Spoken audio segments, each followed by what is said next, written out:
Well, Senator David Leyonhjelm is still refusing to apologise, despite the overwhelming condemnation of his remarks to fellow Senator Sarah Hanson-Young. The controversy over misogyny in the workplace began when the Liberal Democrat used a parliamentary debate on women's safety to tell the Greens senator to, quote, stop shagging men.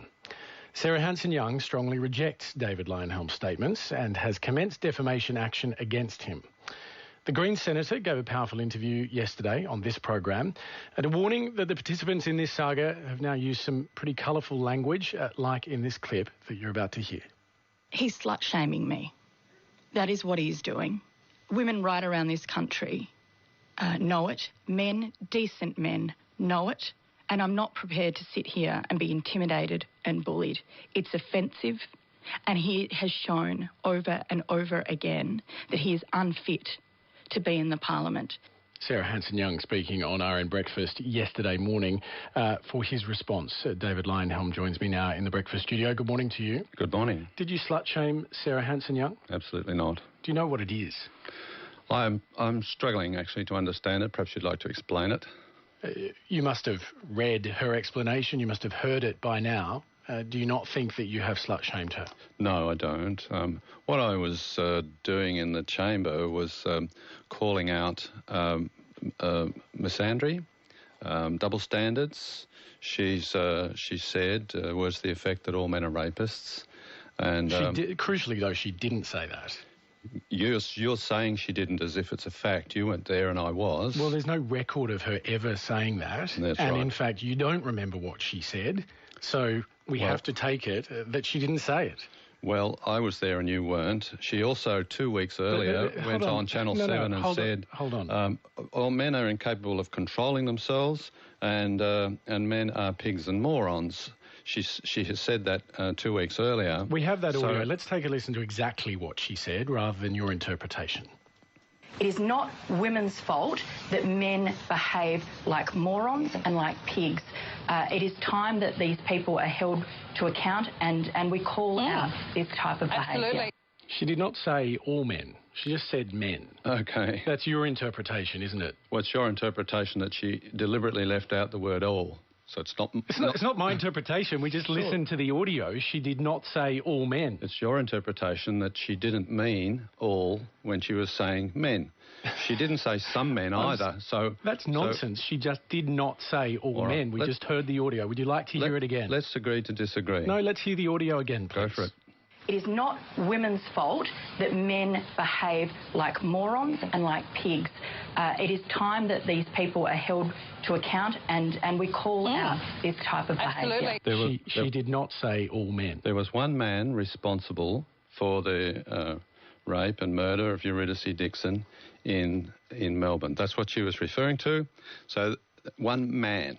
She then refers to men being unable to control themselves and being pigs and morons. It's sufficient for me to believe that she is a misandrist, she's a sexist. And so she deserves to be treated the way you've treated her. And how have I treated her? Well, you told her to stop shagging men, you've defamed her. Really? That's a fact, is it? Well, you've gone on radio, you've accused her of sleeping with people she didn't sleep with. Oh, really? Yes. Okay, tell me how I've said that. Well, I'm not going to repeat it. That would be unwise for anyone to do that. The point is, she says that you are bullying and intimidating her. In the chamber, I think barely a week goes by where she is not told to withdraw and has to withdraw something. In 4 years in the Senate, I don't think I've had to withdraw anything. Every week, pretty much without exception, she uses unparliamentary language. She abuses people. She attributed Jim Nolan to be a war criminal. She calls Peter Dutton a racist. She has yelled out to Michaelia Cash, why don't you just use gas chambers for the refugees? She is probably the worst offender in the Parliament for using obnoxious language. So you think, therefore, she deserves to be shamed? You keep saying that as if it's a fact. It's a question. It's a question. Do you think she deserves to be shamed? We are going to be agreeing to disagree if you keep repeating that. It's a question. Do you think she deserves to be shamed? I didn't shame her, and no, of course I don't. She feels shamed, obviously. That's what she said. She's responsible for her feelings, the same as you're responsible for yours. I'm not responsible. And you're responsible for your actions. I'm responsible, yes, of course I am. And you won't take responsibility for the offence that you've caused, I'm responsible for my actions, not you. You're not responsible for my actions, nor are all men responsible for my actions.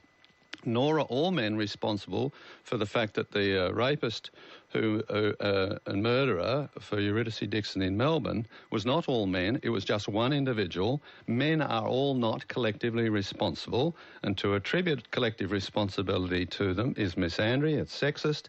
I won't stand for it, I call it out every time. She is the worst offender for that sort of stuff. She does it quite regularly, and she's got to stop. The slur against her came during a debate over whether women should be legally allowed to carry pepper spray. Mm-hmm. Why didn't you try and win the argument on that rather than resorting to name-calling? You really are pushing the friendship here. Name-calling did not occur. Well, whatever you want to use to describe it, why did you resort to that rather than try and win the argument? Because she has double standards. On the one hand, she says all men are rapists. On the other hand... To repeat, she does not say that, has not said that. You've got no record of her ever saying that. I was there and you weren't, and you could probably stop calling me a liar while you're still ahead. I haven't called you a liar. I'm just pointing out some facts. That's not a fact. You don't know it for a fact. You have no evidence that does not make it. That does not make anything a fact. I've just played you the audio again that you keep referring. Here's the evidence again. Sarah Hanson-Young on Sunrise, which you keep relying on as your evidence. She did not say all men. It is not women's fault that men behave like morons and like pigs. It is time that these people are held to account and we call out this type of behaviour. So that's the fact of what she said. Do you hate women? Of course not. I've been married 34 years. Do you have a problem with women with power and opinions? No, that's a very silly question to ask. I'm calling out misandry. I have a problem with people who don't accept the fact that sexism includes misandry as well as misogyny. A bias against men, which Sarah Hanson-Young has, is misandry. It's the other side of the coin to misogyny. So do you think they're equal? Misogyny and misandry are equally detrimental or equally dangerous? Yes, sexism is sexism, whether it's against men or it's against women. Sexism is sexism, and I am calling it out. It's unacceptable. How often does the hatred of men lead to the rape and murder of men? I have no idea. You probably know more about that than I do. I have no idea. I mean, you seem to be the expert on the topic. You asked the question. I'm not an expert. It's just that the Prime Minister himself has put it that violence against women always starts with disrespect for women. I'm just wondering, given that you say misandry and misogyny are equal, whether this connection exists there as well. Well, a woman murdered her partner by burning down their apartment week before last, I think. Did that start with disrespect against men? I mean, that's a question you can ask, but who the hell knows? Why is it that when you have a disagreement with women, you show them so little respect? Here's Peter Credlin, Tony Abbott's Chief of Staff, when talking about when he was Prime Minister. In the past, David Leyonhjelm has told me via Twitter to STFU, shut the F up, when I tackled him over relaxing Australia's gun laws. Good luck with that, you idiot. I won't, because on many occasions I believe you, David Leyonhjelm, have brought the dignity of elected office in this country into disrepute, and I only hope at the next election voters send you packing. That was what you said to the Prime Minister's Chief of Staff, shut the F up. She's no longer his Chief of Staff. When she was. No, I never said it to her when she was Chief of Staff.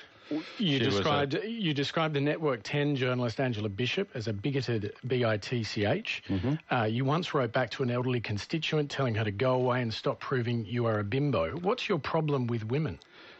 I think you're mischaracterising it as sexist abuse when it's just abuse. I am an Australian. I will tell people they're bastards or bitches or to F off, irrespective of their gender. If I think they should shut up, I'll tell them to shut up. It is a normal Australian behaviour. I don't discriminate between men and women. I will tell them both equally. If I think they're wrong, I'll call them out. I'll tell them to shut up. Whatever abuse I level at people is a fraction of what I receive back again, of course. And she just called me an idiot, for example. So she's quite capable of dishing it out.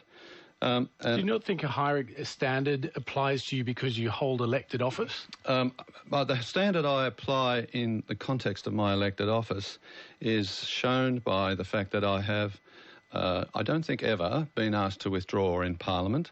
Sarah Hanson-Young is asked to withdraw unparliamentary conduct. You keep interrupting me when I start criticising Sarah. It's just that you answer very different questions to the ones I actually ask. You're the leader of her fan club. Every time I say something about her that you don't like, you jump in on me. So she is called out for her unparliamentary, obnoxious behaviour practically every week in the Parliament. I'm not. So I maintain the standard in Parliament, outside Parliament, or not when it's not in Hansard. I am a normal Australian. I'm elected by normal Australians. Normal Australians call people bitches, bastards, shut up, various things of that nature. If you say to me, OK, now you're elected by Australians, now having been elected, you're now going to start behaving differently from Australians, it's a ridiculous proposition. Ridiculous. You're talking about ordinary Australians. If I or any other male in a normal workplace talked about their colleagues, female or otherwise, in this way, they'd lose their jobs. Why shouldn't you?